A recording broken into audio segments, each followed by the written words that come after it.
We're here today because of the Democrats' open border policies and the damage it's done to this country. But we're also here today because Minnesota's welfare system has been treated like an open ATM, and the taxpayers are the ones getting robbed. Ms. Gambler, GAO has reported that the federal government loses hundreds of billions of dollars each year to fraud and improper payments, much of it in public benefit programs. Is that correct? Yes, GAO has reported both on estimates of federal government losses due to fraud, as well as estimates of improper payments government-wide. You may recall the infamous Learing Center, whose blacked-out windows and childless facilities have become emblematic of the public programs fraud currently plaguing Minnesota.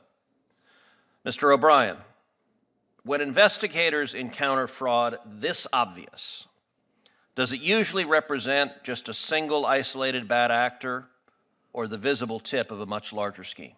No, it's usually the visible tip of a much larger scheme. Fraud has a tendency not to occur in a vacuum.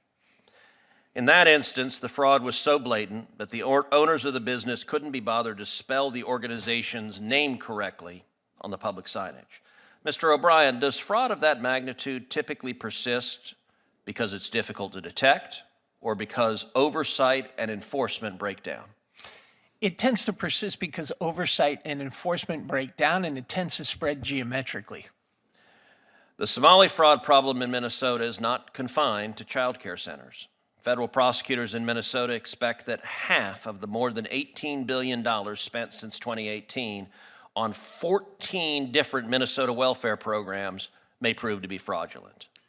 To put that figure into perspective, the amount of fraud, if confirmed, may approach the entire GDP of the nation of Somalia. Mr. Hankinson, once funds are laundered and sent overseas to fragile or corrupt jurisdictions, is there any realistic prospect of recovering them? Only if they come back and spend them. In many respects, Minneapolis has become the Mogadishu of the Midwest. As the chairman of the Subcommittee on Federal Courts Oversight, Agency Action and Federal Rights, I'm proud to have held a hearing last week on the issue of fraud within the Minnesota Somali community and beyond. But the problem of fraud doesn't stop there, and neither does our inquiry. Our shared civic culture rests on something uniquely American, a respect for the public commons. It is clear, though, that though Minnesota opens its doors in the early 1990s to a massive number of Somali immigrants, that kindness was not reciprocated.